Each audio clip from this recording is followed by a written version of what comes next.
I never thought I would end up testifying in a federal fraud case because someone stole my battery pack during a power outage. But here we are. It started on a Tuesday evening in October 2024, right here in Scottsdale, Arizona. I had just gotten home from work, loosened my tie, and was about to crack open a beer when the lights went out. Not just in my house, but across the entire neighborhood. The sun was setting, casting everything in that weird orange glow that makes the desert look like Mars. My name is Greg Ivanson, and I had been living in the Sunrise Ridge community for about 8 months at that point. It was one of those cookie-cutter developments with Spanish-style homes, perfectly manicured lawns, and an HOA that made the IRS look lenient. When I bought the place, the realtor had glossed over the HOA stuff, saying it was pretty standard. What she meant was that it would slowly consume my soul. The blackout was supposedly due to a transformer explosion about 3 miles away. Arizona Public Service estimated it would take at least 12 hours to fix. I grabbed my phone and checked the battery, 62%. Not great. Then I remembered my portable battery pack, the good one I had bought specifically for emergencies like this. It was a massive anchor unit with enough juice to charge my phone about 10 times and even run my mini fridge for a few hours. I walked out to my garage where I kept it on a shelf near my camping gear. The side door was open. Not just unlocked, but actually open, swinging slightly in the evening breeze. My stomach dropped. I had definitely closed it that morning. I am obsessive about that kind of thing. The battery pack was gone. So was a flashlight and a couple of other emergency supplies. I stood there for a moment, trying to process what had happened. Someone had broken into my garage in broad daylight and stolen my stuff. In a gated community. With an HOA that fined people for leaving their trash cans out 15 minutes too long. I walked back inside and used my phone's flashlight to look around. Nothing else seemed disturbed. Just the emergency supplies from the garage. Weird. My next-door neighbor, Tom, was outside lighting some candles on his porch. He was a retired firefighter, mid-60s, with the kind of weathered face that comes from decades of Arizona sun. "Hey Tom, did you see anyone near my garage today?" I called out. He shook his head. "No, but I was out from noon until about an hour ago." "Why?" "Someone broke in and stole my battery pack and some other stuff." Tom frowned. "That's strange. You should report it to Brenda. She has been going around checking on people since the power went out." "Brenda?" "Of course. Brenda Montgomery, the HOA president and the human embodiment of every Karen meme ever created. She was 52, had that aggressive blonde bob haircut that screamed, 'Let me speak to your manager,' and wore athleisure like it was a uniform. In the 8 months I had lived here, she had already sent me 3 violation notices. One for my grass being a 1/4 inch too long. One for parking my car on the street overnight when my garage door opener broke, and one for having the wrong shade of brown on my mailbox. "I will pass," I said. Tom chuckled. "I do not blame you, but seriously, you should file a police report." He was right. I went back inside and called the Scottsdale Police non-emergency line. The dispatcher said they would send someone out, but with the power outage, response times were going to be longer than usual. I settled in to wait. About 45 minutes later, I saw flashlights bobbing down the street. I figured it was the police, so I headed out to meet them. It was not the police. It was Brenda, along with 2 other HOA board members, Sharon and Patricia. "Greg," Brenda called out in that syrupy sweet voice that made my teeth hurt. "We are going door to door to check on everyone during this outage. Do you have everything you need?" I almost laughed. "Actually, no. Someone stole my battery pack from my garage." Brenda's eyes widened in what looked like genuine concern, but I had learned not to trust anything about this woman. "Oh my goodness, that is terrible. When did this happen?" "Sometime today, I guess. The garage door was open when I got home." Sharon, a thin woman in her late 40s with unnaturally tight skin that screamed too much Botox, stepped forward. "Did you leave it unlocked? Because the HOA guidelines clearly state that all external doors should be kept locked to maintain community security." And there it was. Less than 30 seconds before they made it my fault. "I did not leave it unlocked," I said flatly. "Someone broke in." Patricia, the third member of their little trio, was busy typing something on her phone. She was younger, maybe early 40s, and always seemed to be documenting everything. "We should make a note of this for the Community Watch report," she said. Brenda nodded. "Absolutely. We take security very seriously here at Sunrise Ridge. Have you called the police?" "Yes, they are on their way." "Good, good." "You know, Greg, we have been discussing implementing a new emergency preparedness program for the community. It would require each household to register their emergency supplies with the HOA so we can coordinate better during situations like this." I stared at her. "You want me to register my emergency supplies with the HOA for the good of the community?" "Yes. That way, if someone does not have adequate supplies, we can redistribute resources from those who have extra." "That sounds like communism," I said. Brenda's smile got tighter. "It is called being neighborly, Greg, but I suppose we all have different values." Before I could respond, a police cruiser pulled up, lights flashing. An officer got out, a young guy who looked maybe 25 with a buzz cut and a name tag that read Officer Martinez. "Someone called about a theft," he asked. I raised my hand. "That would be me." Brenda immediately inserted herself into the conversation. "Officer, I am Brenda Montgomery, president of the Sunrise Ridge HOA. We are very concerned about this incident. This is a safe community, and we want to do everything we can to help." Officer Martinez nodded politely, but turned his attention to me. "Can you show me where the theft occurred?" I led him to my garage, and Brenda, of course, followed along with Sharon and Patricia trailing behind like ducklings. I explained what had happened, showed him the open door, and described the missing items. "Any signs of forced entry?" Martinez asked, examining the door and lock. "Not that I can see. That is what is weird about it." He made some notes. "And you are sure you locked it this morning?" "Positive." Brenda cleared her throat.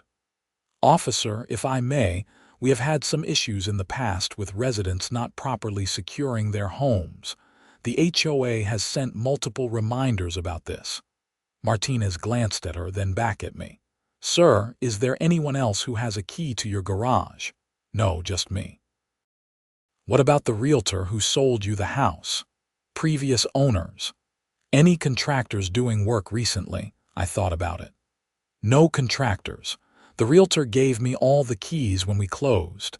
I guess the previous owners might have made copies, but why would they come back to steal a battery pack?" Martinez shrugged. "You would be surprised. I will file a report, but I have to be honest with you, without any witnesses or security camera footage, the chances of recovering your property are pretty slim." I figured. "You have serial numbers for the stolen items?" "That would help if they turn up at a pawn shop." I did not. Of course I did not. Who keeps serial numbers for a battery pack? After Martinez left, Brenda lingered. "Greg, I really think you should attend our next HOA meeting. We are going to be discussing the emergency preparedness program in more detail. It is next Tuesday at 7. "I will think about it," I lied. She handed me a flyer. "We are also implementing a new fine structure for security violations. Leaving doors unlocked will now result in a $100 fine for the first offense." "I did not leave it unlocked." Well, someone got in, did not they? Her smile was pure poison. Have a good night, Greg. Stay safe. I watched them walk away, their flashlights bouncing down the street like malevolent fireflies. Something about this whole situation felt wrong, but I could not put my finger on what. The power came back on around 3 in the morning, jolting me awake with the sudden blare of my TV. I stumbled out of bed, turned everything off, and tried to go back to sleep. It did not really work. The next morning I was exhausted and cranky as I got ready for work. I am a software engineer at a fintech company in downtown Phoenix, and I had a morning stand-up meeting I could not miss. As I backed out of my driveway, I noticed old Mrs. Chen from across the street struggling with her trash cans. She was 80-something, tiny, and trying to drag 3 large cans to the curb by herself. I parked and jogged over. "Mrs. Chen, let me help you with those." She looked up startled, then smiled. "Oh, Greg, thank you. My son usually helps, but he is out of town." I hauled the cans to the curb. They were heavy. "You have a lot of trash this week." Her smile faded. "Oh no, dear, these are not mine." "Well, one is mine. The other 2 belong to the Hendersons and the Patels. I am taking care of their trash collection." "Why?" She looked uncomfortable. "They asked me to. They paid me a little bit to do it. I do not mind the extra money, and it helps me feel useful." Something about that struck me as odd. The Hendersons and Patels cannot take out their own trash. They are both traveling. The HOA has very strict rules about trash collection. If you miss it, the fines are terrible. So they asked if I would handle it while they are away, and they would pay me. Brenda helped arrange it. I felt that wrongness from the night before intensify. "Brenda arranged for you to take out other people's trash for money?" Mrs. Chen nodded. "She has been very helpful, actually. She has arranged for me to do several things for neighbors: dog walking, collecting mail, watering plants. It helps me stay active, and the money is nice. Social Security does not go as far as it used to." "How much are people paying you?" $50 a week per task. So for these 2 trash services, $100 a week. I also walk 3 dogs, so that is another $150. And I collect mail for 4 houses, so another $200. It adds up. I did the math in my head. Mrs. Chen was making $500 a week doing odd jobs for neighbors. That seemed high, surprisingly high, but who was I to question it? If people wanted to pay that much and she needed the money, good for her. "That is great, Mrs. Chen. Just do not overwork yourself, okay?" She patted my arm. "You are a sweet boy. I will be fine."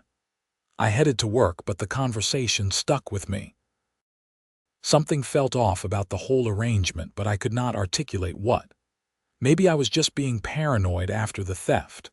Work was the usual chaos of meetings, coding, and trying to fix bugs that made no logical sense. By the time I got home, it was almost 7. I grabbed some takeout from the Chinese place near my neighborhood, Thai food even though they called it Chinese, whatever, and settled in for a quiet evening. Around 8, my doorbell rang. I opened it to find Mr. Patel from down the street, a man in his mid-70s with thick glasses and a worried expression. "Greg, I am sorry to bother you, but have you seen my battery pack? The large Jackery one." My heart rate picked up. "No, why?" "It is missing. I had it in my garage and now it is gone. My wife and I just got back from visiting our daughter in California, and when I went to check on it, it was not there." "When did you last see it?" "Before we left, about a week ago. Mrs. Chen was supposed to be keeping an eye on the house for us, but she says she did not go into the garage." "Someone stole my battery pack 2 days ago," I said. "During the outage." Mr. Patel's eyes widened. "Really? Do you think it is the same person?" "Has to be. Did you file a police report?" "Not yet.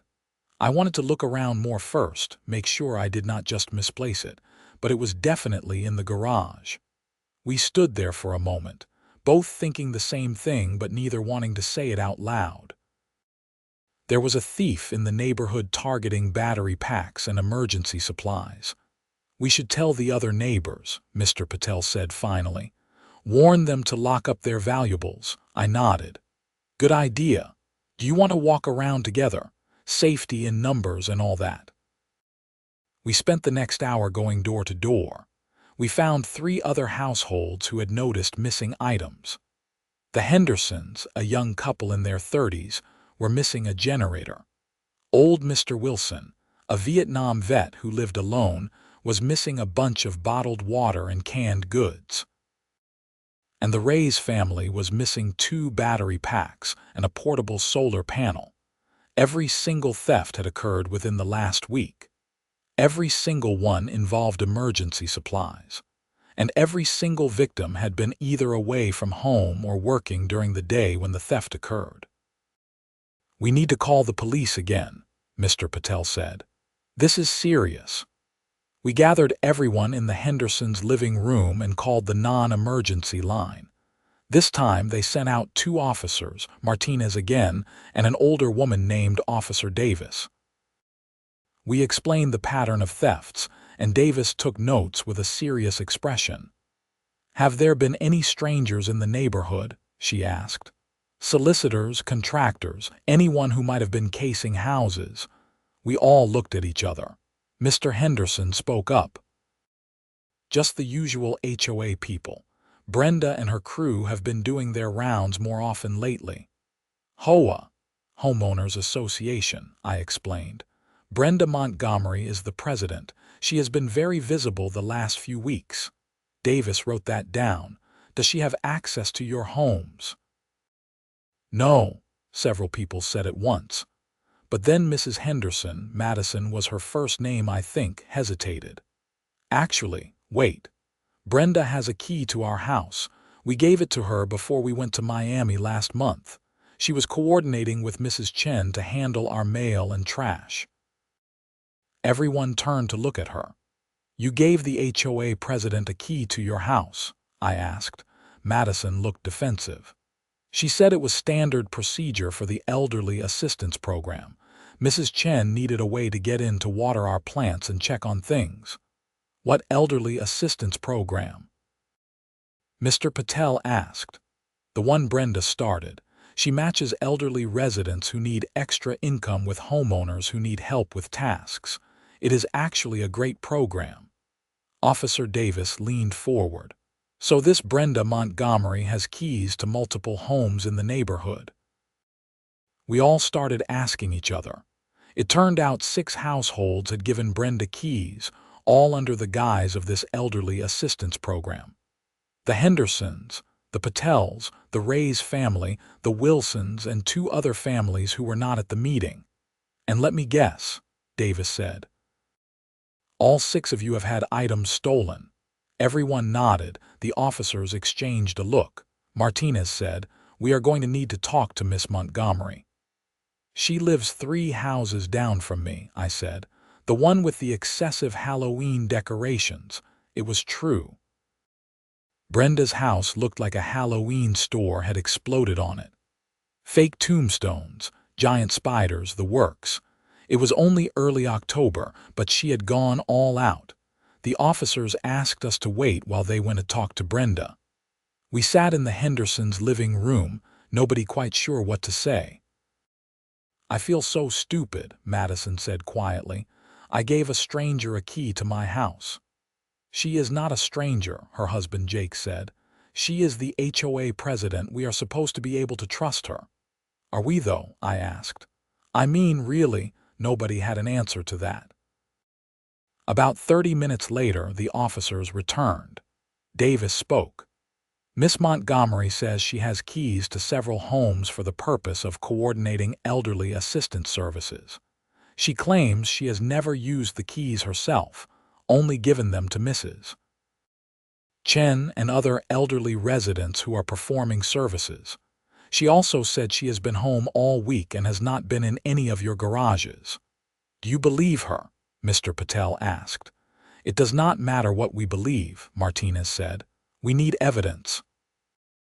We are going to increase patrols in the neighborhood, and we recommend that all of you change your locks immediately." After the officers left, we all sat around feeling frustrated and violated. The pattern was too obvious to ignore, but without proof, there was nothing we could do. I went home and ordered new locks from Amazon. They would arrive in 2 days.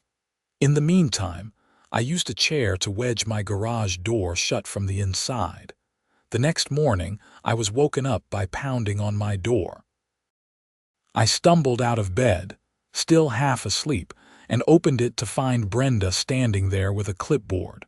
Her expression was cold. "Greg Ivanson, you have been assessed a fine of $100 for security violations and an additional $50 for false accusations against an HOA board member." I blinked at her. "What?" She thrust a paper at me. "You accused me of theft to the police. That constitutes harassment and defamation. The HOA board held an emergency meeting last night, and we voted to fine you. You cannot fine me for talking to the police. We can fine you for violating the Community Harmony Clause in the HOA bylaws. Your accusations have created a hostile environment." I took the paper and scanned it.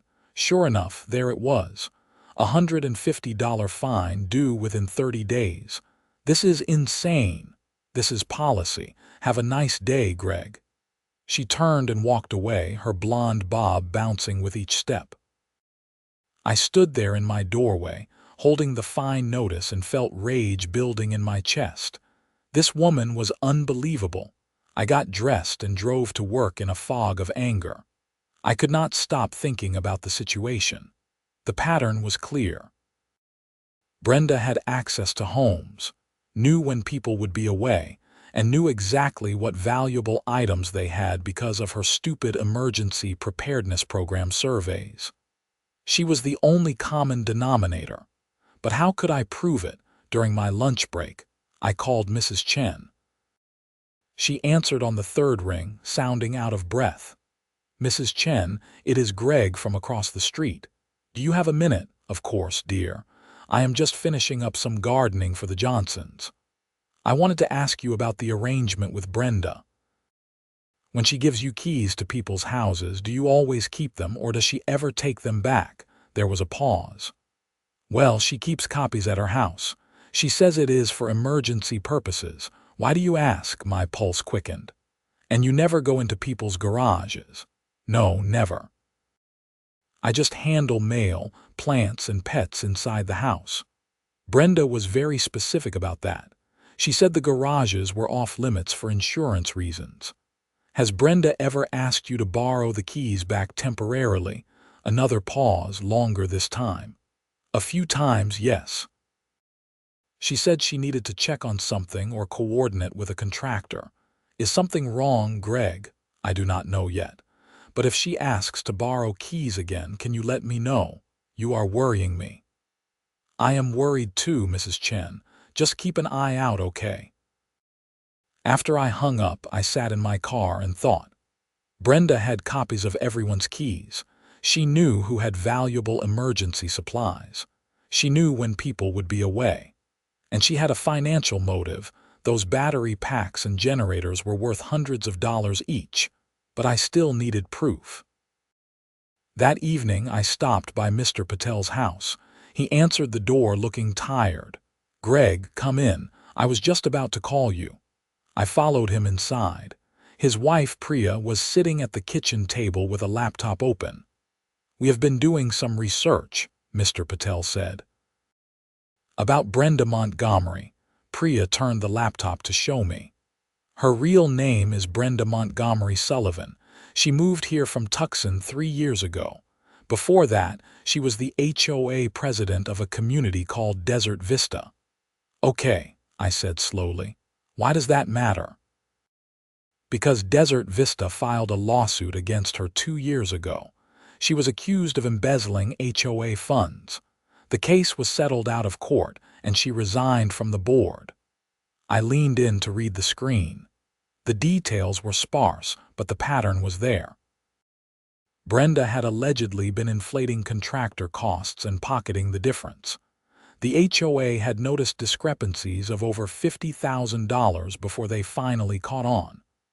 "So she has a history of stealing," I said. "It would appear so," Mr. Patel said. "The question is, what do we do about it?" "We need to catch her in the act," I said. "Set a trap." "How?" I thought about it. "We need a house she has a key to, with something valuable in the garage that she does not know we are watching. Do the Hendersons still have their key out to her?" Mr. Patel nodded. "As far as I know." "What if we stage a fake trip? The Hendersons announce they are going out of town, leave some new, expensive-looking emergency equipment visible in their garage, and we set up hidden cameras to catch whoever comes in."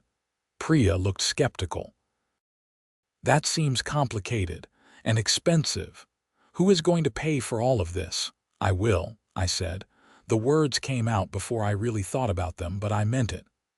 "I will buy the cameras and the bait equipment. We just need the Hendersons to cooperate." We called Jake and Madison over. They arrived within 15 minutes, and I explained the plan. They were immediately on board. "That woman fined me $200 last month for having weeds in my rock garden," Madison said. "Weeds in rocks. If she is stealing from the neighborhood, I want her caught." "Okay," I said. "Here is what we do. Tomorrow, you two very publicly announce that you are going to visit Madison's parents in San Diego for the weekend. Make sure Brenda hears about it. Maybe mention it on the neighborhood Facebook group." Jake nodded. "Easy enough. Then we set up cameras in your garage. Multiple angles, hidden, with motion detection. I will get equipment that uploads to the cloud automatically, so even if someone finds the cameras, we will already have the footage." "What about bait?" Madison asked. "I will buy a new generator and a couple of battery packs." "Nothing too expensive, but nice enough to be tempting. We will leave them visible in the garage like you just bought them and have not put them away yet." "When do we do this?" Jake asked. "Tomorrow night. You announce your trip, I will get the equipment, and we will set everything up. You fake leave early Saturday morning, but really you will hide in your house all day. If someone comes in, we will have them on camera and can call the police immediately." Everyone agreed to the plan. I left feeling energized for the first time in days. We were finally doing something. The next morning, I called in sick to work. I felt a little guilty about it, but this was important. I drove to Best Buy and spent almost $800 on wireless security cameras, a new generator, and 2 high-capacity battery packs. The guy at the checkout gave me a weird look when I bought 4 cameras but did not ask questions. While I was out, Madison posted in the neighborhood Facebook group about their upcoming trip to San Diego. Within an hour, Brenda had commented asking if they needed someone to check on their house. Madison replied that Mrs. Chen would be handling it. Perfect. That evening, Jake, Madison, Mr. Patel, and I met in the Hendersons' garage. We spent 2 hours setting up cameras, one in each corner of the garage, angled to capture the entire space. We hid them inside boxes, behind tools, in places that would not be obvious. Each camera was connected to Jake's home Wi-Fi and set to upload footage to a cloud service in real time. We positioned the generator and battery packs in the middle of the garage floor, like someone had just brought them in and planned to organize them later. It looked natural, not staged. "This better work," Madison said, staring at our setup. "It will," I said, hoping I was right. Saturday morning arrived cold and clear. I watched from my living room window as Jake and Madison made a big show of loading suitcases into their car and driving away. They actually just drove around the block and came back through the alley, parking in their own driveway and sneaking in through the back door. Now we waited. I positioned myself in my home office where I could see the Hendersons' house. Mr. Patel was watching from his living room. We had a group chat going on our phones to coordinate. 9 in the morning passed. Then 10. Then 11. Around noon, I saw Mrs. Chen walking up to the Hendersons' front door. She let herself in with a key, stayed for about 15 minutes, then left. She had not gone into the garage. 1 o'clock, 2 o'clock, I was starting to think this was not going to work. Maybe Brenda had gotten suspicious. Maybe she knew it was a trap. At 2:45, my phone buzzed. It was Jake. Motion detected in garage. My heart started pounding. I pulled up the camera feeds on my laptop. A figure had entered the garage through the side door. They were wearing dark clothes and a baseball cap pulled low, but I could see blonde hair sticking out. Brenda. She moved quickly, efficiently. She grabbed one of the battery packs, tested its weight, then went for the generator. She was strong, I had to give her that. She hauled the generator toward the door without much difficulty. "Call the police," I typed in the group chat. "It is her." Mr. Patel responded, "Already calling." I watched the feed, barely breathing. Brenda made 2 trips, taking both battery packs and the generator. The whole thing took less than 5 minutes. She was clearly experienced at this. As she grabbed the second battery pack, she paused and looked around the garage. For a horrible moment, I thought she had spotted one of the cameras. But then she just adjusted her grip and hurried out. "Police are on their way," Mr. Patel messaged. "Ida, 5 minutes." "Do we confront her?" Jake asked. "No," I typed back. "Too dangerous, just wait for the police." Those 5 minutes felt like 5 hours. I watched Brenda's house, looking for any sign of movement. Her garage door was closed, but I could see lights on inside. Finally, 2 police cruisers pulled up. Officers Martinez and Davis again, along with 2 others I did not recognize. They met us outside the Hendersons' house, where Jake and Madison had emerged from hiding. "You have footage?" Davis asked. Jake pulled it up on his phone. We all watched as Brenda broke into the garage and stole our bait equipment. Davis's expression hardened. "That is clear as day," she said. "That is breaking and entering plus theft." "Do you know where she took the items?" "Her house, I assume," Jake said. "She went in that direction and we have not seen her leave." Davis nodded. "Okay, we are going to go talk to her. You all stay here." The 4 officers walked down the street to Brenda's house. We watched from Jake's driveway, a small crowd gathering as neighbors noticed the police presence. Mrs. Chen joined us, looking confused and worried. "What is happening?" she asked. "Brenda has been stealing from people," I said gently.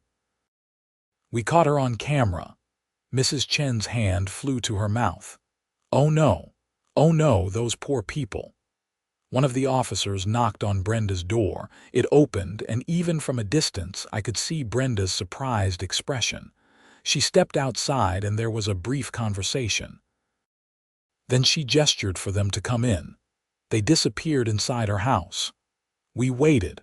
More neighbors had gathered now, everyone whispering and speculating. After about 10 minutes, the officers emerged. Brenda was with them, her hands cuffed behind her back. She looked furious, her face red, her blonde bob disheveled. They loaded her into one of the cruisers, but they did not leave immediately. More officers arrived, along with what looked like detectives in plain clothes. They began carrying things out of Brenda's house. A lot of things. I watched in disbelief as they brought out battery packs, generators, camping equipment, boxes of emergency supplies, tools, and more. They filled the trunk of one cruiser, then started on another. The pile of stolen goods grew and grew. "That is way more than just what was taken from us," Mr. Patel said quietly. One of the detectives walked over to our group. He was a middle-aged Hispanic man with tired eyes and a badge that read Detective Ramirez.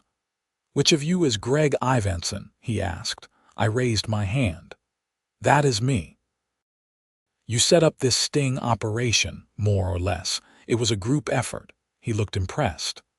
"Well, you did good work. We have been looking for Miss Montgomery for a while now. We just did not have enough evidence to get a warrant." "You have been looking for her?" Jake asked. Ramirez nodded. "We got a tip 3 weeks ago from an elderly woman in Paradise Valley. She claimed Brenda Montgomery had been running a scam on her and other elderly neighbors. But the woman was in early-stage dementia, and we could not get her testimony to hold up. We have been trying to build a case ever since." "What kind of scam?" I asked. "Multiple kinds, it turns out. You want to come down to the station? I think you are all going to want to hear this." An hour later, we were sitting in a conference room at the Scottsdale Police Department. Detective Ramirez had a thick file open in front of him and a very serious expression. "Brenda Montgomery Sullivan has been running several overlapping scams for at least 2 years, he began. The Elderly Assistance Program, the Emergency Preparedness Program, even the HOA itself. It was all designed to give her access to homes and to identify vulnerable targets." "What do you mean, vulnerable?" Mrs. Chen asked. She had insisted on coming with us. Ramirez looked at her sympathetically. "Elderly residents, mostly. People on fixed incomes who needed extra money. She would offer them work, but she would drastically overcharge the homeowners for the services." Mrs. Chen frowned. "I do not understand. You said you were getting paid $50 per week per task, right? For things like trash collection and mail pickup." "Yes." "Brenda was charging homeowners $200 per week per task. She told them it was the going rate for professional concierge services. She pocketed the difference." Mrs. Chen's face went pale. "But that means she was stealing from everyone involved. From the homeowners by overcharging them, and from you by underpaying you. In some cases, she was charging for services that never happened. She had several elderly residents on her books who had never actually done any work." "How much money are we talking about?" I asked. Ramirez flipped through some papers. "Based on bank records we are examining with the warrants, we estimate at least $150,000 over the past 2 years. Maybe more." The room went silent. That was a staggering amount. "But that is not all," Ramirez continued. "The breaking and entering, the theft of emergency supplies, that was a separate operation. We think she was stealing items and reselling them online. We found eBay and Craigslist accounts in fake names that we are tracing back to her. The stuff she stole from this neighborhood alone is worth about $10,000. Madison looked sick. "We trusted her. We gave her keys to our houses. She was very good at building trust," Ramirez said. "That is what makes her dangerous. She specifically targeted tight-knit communities with active HOAs because people in those environments are conditioned to trust their leadership." "What happens now?" Mr. Patel asked. "She will be charged with multiple counts of burglary, theft, fraud, and exploitation of vulnerable adults. That last one is a serious charge in Arizona. If convicted, she is looking at significant prison time. We will also be contacting everyone in the neighborhood to take statements and return stolen property." We spent the next 2 hours giving detailed statements. By the time I got home, it was after 9 o'clock. I was exhausted, emotionally drained, but also strangely satisfied. We had done it. We had caught her. The next few days were a blur of activity. News vans showed up in the neighborhood. We were a local story, then a regional story, and then somehow we went national. "HOA president arrested for elaborate fraud scheme" was the headline that kept appearing. Reporters wanted interviews. I declined most of them, but Jake and Madison did a few. They were better at that stuff than me. The HOA held an emergency meeting to elect a new board. I actually attended this one. The energy in the room was angry, betrayed, confused. We voted to dissolve the existing board entirely and start fresh. We also voted to hire an independent auditor to review all the HOA's finances for the past 3 years. That audit revealed even more theft. Brenda had been inflating costs for community landscaping, pool maintenance, and gate repairs. She had created fake vendor invoices and pocketed the money. The total amount she had stolen from the HOA itself was over $70,000. Mrs. Chen took it the hardest.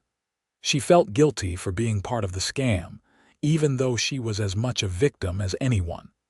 I spent several evenings sitting with her, assuring her that none of this was her fault. Eventually, she started to believe it. The police recovered most of the stolen property, including my original battery pack. They found it in a storage unit Brenda had rented under a fake name. Along with the stolen items, they found meticulous records. Apparently, Brenda had kept spreadsheets tracking every theft, every scam, every penny she had stolen. The prosecutors said it was going to make their case much easier. About 3 weeks after Brenda's arrest, I got a call from a lawyer. His name was Robert Finch, and he specialized in class action lawsuits. "Mr. Ivanson, I am contacting you on behalf of several residents of Sunrise Ridge. We are putting together a civil suit against Brenda Montgomery Sullivan to recover damages. Would you be interested in joining as a plaintiff?" I thought about it. How would that work? We would sue for the full amount of stolen funds, plus damages for emotional distress and violation of privacy. Given the evidence the police have gathered, it is a very strong case. Any money recovered would be distributed among the plaintiffs. And you get a percentage, 33% standard for this type of case. Let me think about it. I talked to Mr. Patel, the Hendersons, and a few other neighbors. We all decided to join the lawsuit. Even if we did not get much money back, it was about sending a message. You could not steal from people and get away with it. The criminal trial did not happen for months. The wheels of justice turned slowly. But when it finally did, in March 2025, it was swift and decisive. I took a day off work to attend. The courtroom was packed with residents from Sunrise Ridge, along with victims from Brenda's previous HOA in Tucson. Turned out the Desert Vista case had been worse than we thought.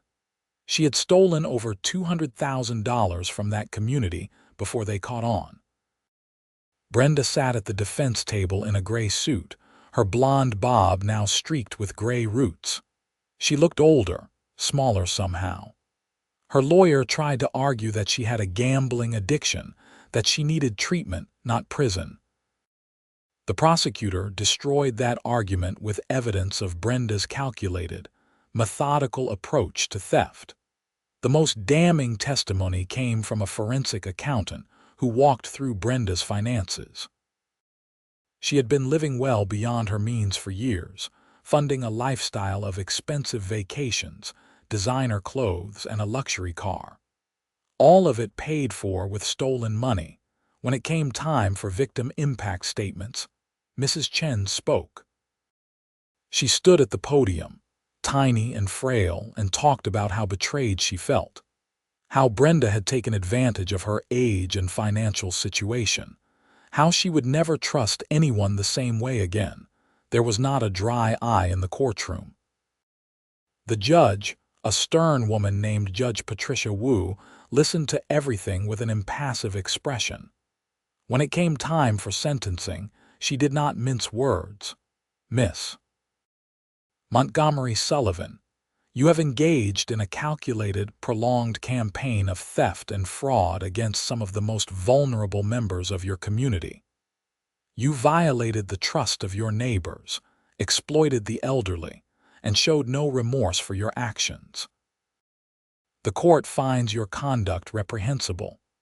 She sentenced Brenda to 8 years in prison, followed by 5 years of probation.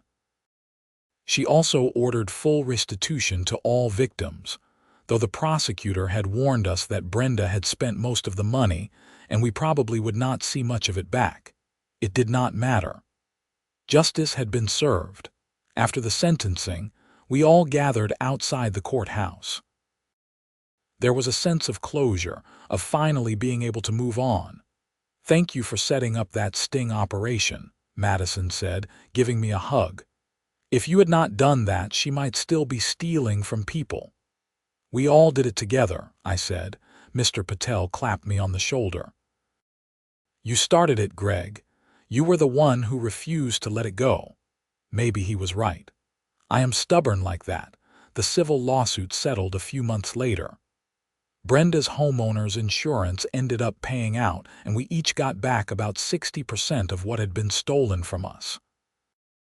Not perfect, but better than nothing. Life in Sunrise Ridge slowly returned to normal. We elected a new HOA board, one that actually seemed to care about the community rather than just enforcing petty rules. They eliminated most of the ridiculous fines and focused on actual community improvements. Mrs. Chen started a legitimate elderly services business, properly registered and insured. She hired 3 other elderly residents from the neighborhood, and they offered concierge services at fair, transparent rates. It was actually successful. Turned out people really did need help with tasks like mail collection and pet care when they traveled. They just did not want to be scammed. As for me, I became the cautionary tale. The guy whose stolen battery pack brought down an entire fraud operation. New neighbors would move in, and someone would inevitably tell them the story. I got tired of retelling it, but I also understood why people found it fascinating. It was late summer 2025, almost a full year after the initial theft, when I ran into Officer Martinez at a coffee shop in Old Town Scottsdale.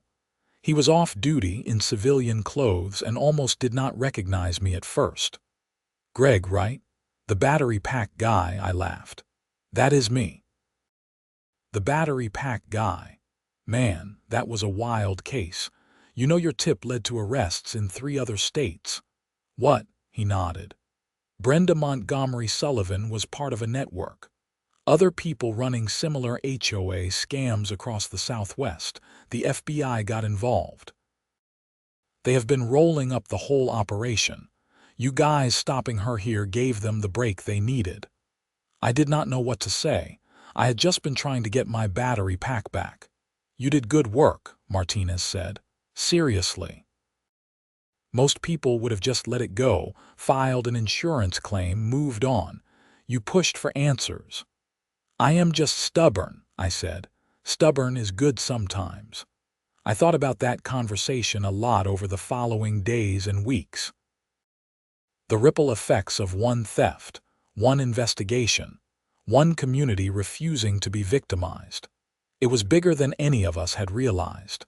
A producer from a true crime podcast reached out, wanting to do an episode about the case. I declined, but Jake and Madison agreed to be interviewed. The episode came out in September and got a lot of attention. Suddenly, people all over the country were scrutinizing their HOAs more carefully, asking questions, demanding transparency. Several other HOA fraud cases came to light in the wake of our story. Apparently, it was more common than anyone realized. HOA boards had a lot of power and very little oversight. People like Brenda had been exploiting that for years. In October, exactly 1 year after my battery pack was stolen, the new HOA board threw a community block party. It was a celebration of survival, of coming together, of rebuilding trust. They asked me to say a few words. I stood up in front of my neighbors, looking at all the familiar faces, and tried to think of something meaningful to say. "A year ago, someone stole my battery pack during a power outage," I began. I was angry and frustrated, but mostly I was confused. Why would someone steal emergency supplies from their neighbors? It did not make sense. People nodded, remembering. What I learned is that people like Brenda Montgomery Sullivan do not think like we do. They see opportunities where we see community. They see vulnerability where we see trust. And the only way to stop people like that is to ask questions, to demand answers, and to never accept that something is wrong just because someone in authority says it is right. I paused, gathering my thoughts. We were lucky. We caught her before she could do even more damage. But there are other Brendas out there in other communities running other scams. So stay vigilant. Ask questions. Trust your instincts, and if something feels wrong, it probably is. There was applause, and I sat down feeling embarrassed but also proud. We had been through something together, this neighborhood, and we had come out stronger. Mrs. Chen hugged me after the speeches. "You are a good man, Greg Ivanson. Your parents raised you right." "Thank you, Mrs. Chen. That means a lot." The party went late into the evening. Kids played in the street. Adults stood around drinking beer and talking. And for the first time since I had moved to Sunrise Ridge, it actually felt like a community. Not because of an HOA mandate or a set of rules, but because we had chosen to be there for each other. As I walked home that night, I passed Brenda's old house. It had been sold at auction to cover her restitution payments. A young family had moved in, a couple with 2 small children. They had painted the front door a cheerful yellow and planted flowers in the yard. The excessive Halloween decorations were gone, replaced with a simple wreath. It was like Brenda had never been there at all. I let myself into my house, grabbed a beer from the fridge, and settled onto my couch. My new battery pack, the one I had bought to replace the stolen one, sat charging in the corner of my living room. I had never put it in the garage. Call me paranoid, but I wanted it where I could see it. My phone buzzed with a text from Mr. Patel. "Great speech tonight. We should get lunch this week." I smiled and texted back. "Sounds good. Tuesday, perfect." I sipped my beer and thought about the past year. The theft, the investigation, the trial, the aftermath. It had been stressful and frustrating and sometimes scary, but it had also been important. We had stopped a predator and maybe prevented other people from becoming victims. In the end, that was what mattered. The next morning, I woke up to my alarm and got ready for work like always. As I backed out of my driveway, I saw Mrs.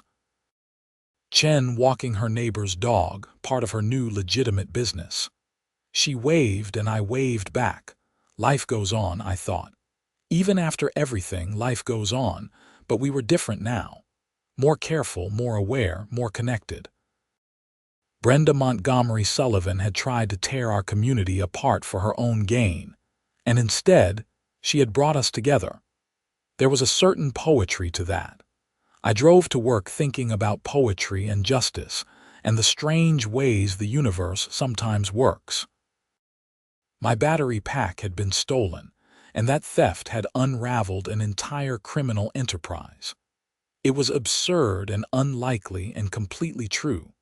At work, I dove into code and meetings and all the normal chaos of a software engineering job. But in the back of my mind, I was still thinking about that night a year ago when the lights went out and everything changed. If I had just let it go, just accepted the loss and moved on, Brenda would still be out there. Still stealing, still scamming, still victimizing vulnerable people. The thought made me feel slightly sick, but I had not let it go. I had pushed for answers, and that made all the difference. During my lunch break, I called my mom in Oregon. She had followed the whole saga on the news and through my updates. "How are you doing?" she asked, that maternal concern clear in her voice. "Good, Mom, really good. The neighborhood is healing." "I am so proud of you, honey. What you did took courage." "I was just stubborn," she laughed. "That too, but it was the right kind of stubborn." We talked for a while about family stuff, my sister's new job, my dad's ongoing battle with his golf game. Normal life things. It felt good. That evening, I went for a run through the neighborhood. The October weather in Arizona was finally cooling down. dropping from the brutal summer highs into the pleasant 70s. Perfect running weather. As I jogged past the Hendersons' house, Jake was outside watering his plants. He called out a greeting and I stopped to chat. "You know what is funny," he said. "I used to hate living here. The HOA rules, the constant supervision, all of it. But now, after everything, I actually feel like this is home." "Same," I admitted. "Weird, right? Very weird, but good weird." I continued my run, thinking about what Jake had said. Home. This place had become home, not despite the trauma we had been through, but in some strange way because of it. We had been forced to come together, to trust each other, to fight for our community. And in doing that, we had created something real. The new HOA board was nothing like the old one. They actually listened to residents. They focused on real issues like street maintenance and community events instead of harassing people about grass height. They were transparent about finances and decisions. It was revolutionary. At the next monthly meeting, which I actually attended now, the board presented a proposal for a community emergency supply station. The idea was to have a central location with backup power, water, medical supplies, and other essentials that anyone could access during an outage or natural disaster. "After everything we have been through," the board president said, a reasonable guy named Tom Rodriguez, "we want to make sure our community is actually prepared, not as individuals hoarding supplies, but as a community ready to support each other." The proposal passed unanimously. We spent the next few months building it together. The HOA provided funding, but residents volunteered time and expertise. Mr. Patel, who had been an engineer before retirement, designed the solar power system. I helped with the inventory management software. Jake and Madison organized fundraisers to supplement the HOA budget. By December, the community emergency station was operational. It was housed in a renovated storage building near the community pool, painted a cheerful blue, with solar panels on the roof and a battery system that could keep essential supplies running for days. At the dedication ceremony, Mrs. Chen cut the ribbon. It felt appropriate. She had been one of Brenda's primary victims, and now she was helping to ensure no one else would be victimized. "This is what community should be," she said, her voice wavering slightly with emotion. "Not rules and fines, but people taking care of people." There was not a dry eye in the crowd. As 2024 rolled into 2025, life in Sunrise Ridge continued to improve. The community emergency station got used several times during monsoon season storms that knocked out power. Each time, neighbors came together, shared resources, and looked out for each other. The story of Brenda Montgomery Sullivan became a cautionary tale that spread through HOA communities across the country. Several states introduced new legislation requiring independent financial audits of HOAs. Arizona passed a law making exploitation of HOA members a specific criminal offense with enhanced penalties. Our little neighborhood in Scottsdale, Arizona, had inadvertently sparked a national conversation about HOA accountability. In March, when Brenda was sentenced, I felt a sense of closure that I had not expected. The justice system had worked. Slowly, imperfectly, but it had worked. A predator had been stopped, victims had been heard, and accountability had been enforced. The civil settlement money came through in May. I used my portion to upgrade my home security system and donate to Mrs. Chen's small business. She had given me more refunds than I asked for when her legitimate service rates turned out to be lower than what Brenda had charged, and I wanted to support her. By the time summer arrived, Sunrise Ridge felt like a completely different place than it had been a year and a half earlier. The change was not just physical. though the community did look better with the new landscaping and fresh paint on common areas. The change was in the people. We trusted each other now. We looked out for each other. We had learned the hard way that community is not something you buy into when you purchase a house. It is something you build together through shared struggles and mutual support. On a hot July evening, I sat on my back patio with a cold beer and thought about everything that had happened. My stolen battery pack had been the thread that, when pulled, unraveled an entire criminal enterprise. It seemed impossible, but it was true.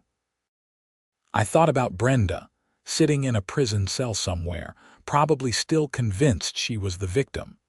People like her never really understood what they had done wrong. They saw the world as a zero-sum game where taking from others was just smart business. But she was wrong.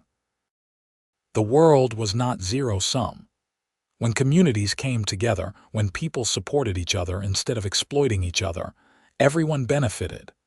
We had proven that here in Sunrise Ridge.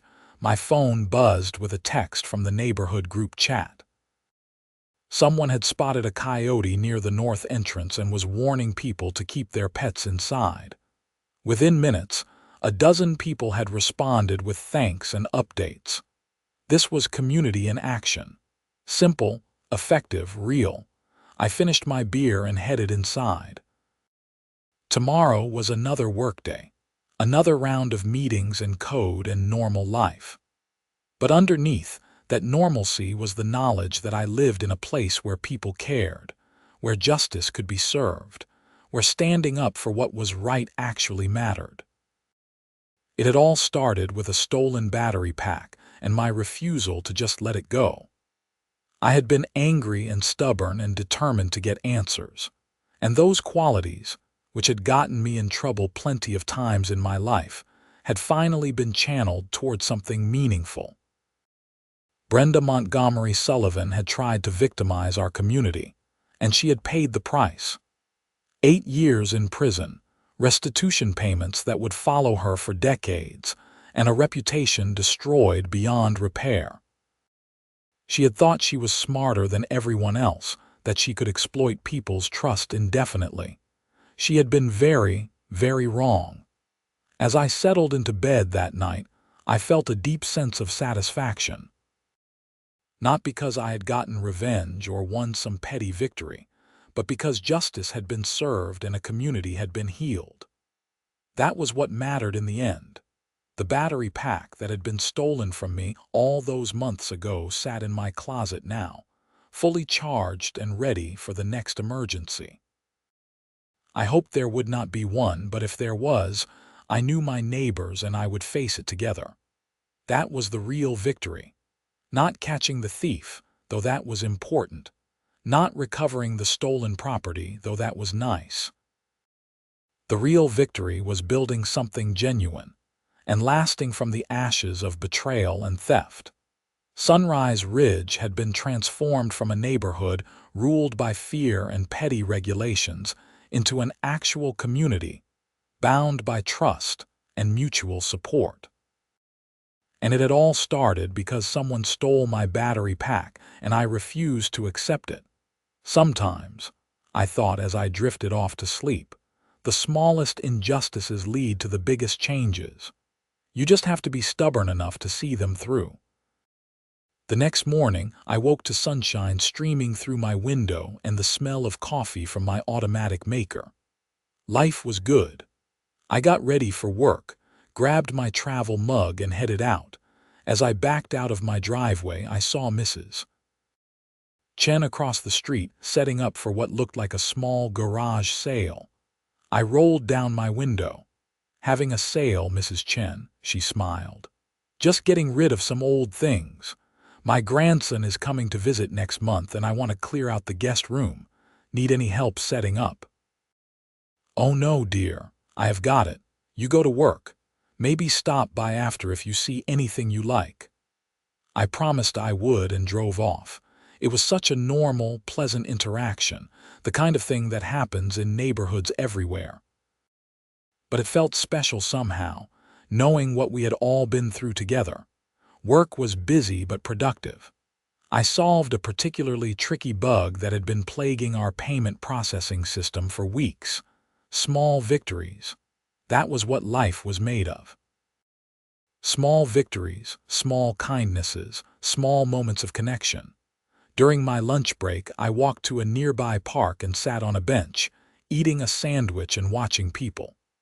Families with kids, elderly couples holding hands, joggers and dog walkers. Normal life happening all around me. I thought about Brenda again, wondered if she ever sat in her cell and thought about what she had given up. Not just her freedom, but this. Normal life. The simple pleasure of sitting in a park on a beautiful day, eating lunch, watching the world go by. She had traded all of it for money, for a lifestyle she could not afford honestly. And in the end, she had lost everything. There was a lesson in that, but I was not sure Brenda would ever learn it. Some people never did. I finished my lunch and headed back to the office. The afternoon passed quickly. By 5:30, I was driving home, looking forward to a quiet evening. True to my word, I stopped by Mrs. Chen's garage sale. She had an impressive array of items for sale, old furniture, dishes, books, knickknacks. I bought a vintage lamp for $20, more to support her than because I needed it, and we chatted for a few minutes about her grandson's upcoming visit. "He is studying engineering at ASU," she said proudly, "just like his grandfather did." "That is wonderful, Mrs. Chen. You must be very proud." "I am, and grateful. After everything that happened last year, I appreciate my family more than ever." We stood there in comfortable silence for a moment, both thinking about the past and how it had shaped the present.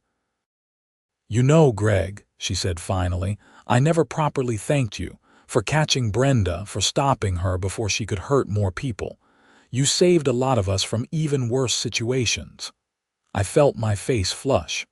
"I was just trying to get my battery pack back," she smiled. Sometimes the best things happen for the simplest reasons. You were stubborn and determined, and that made all the difference. I carried the lamp home, thinking about her words. Stubborn and determined. I had been called worse things. That night, I attended a community barbecue at the new park area the HOA had built near the emergency supply station. It had become a regular monthly event, a way to keep the community connected. Tom Rodriguez, the new HOA president, was manning the grill with his usual enthusiasm. Mr. Patel was teaching some neighborhood kids how to play chess. Jake and Madison were chasing their toddler around the playground. It was chaotic and loud and wonderful. I grabbed a burger and found a spot at one of the picnic tables. Within minutes, I was deep in conversation with 3 neighbors about everything from sports to politics to the best pizza places in Scottsdale. This was what Brenda had tried to destroy. This connection, this community, this genuine human interaction. She had seen it all as just resources to exploit. She had been so focused on money that she had missed the point of everything. As the sun set and the desert air cooled, someone started a fire in the community fire pit. We gathered around it, adults and kids alike, talking and laughing and enjoying the simple pleasure of being together. I looked around at the faces illuminated by firelight, my neighbors, my friends, my community, and felt profoundly grateful. Grateful that I had been stubborn enough to investigate a stolen battery pack. Grateful that we had caught Brenda before she could do more damage. Grateful for this moment, this place, these people. Life was good. Not perfect, never perfect, but good. And that was enough. The fire crackled and sparked, sending embers drifting into the darkening sky. Someone started telling a story, something funny about their kid's school project gone wrong. Everyone laughed. The moment stretched out, warm and comfortable and real. This was home. This was community. This was what we had fought for and won. And it all started with a stolen battery pack during a power outage. and a stubborn guy who refused to let it go.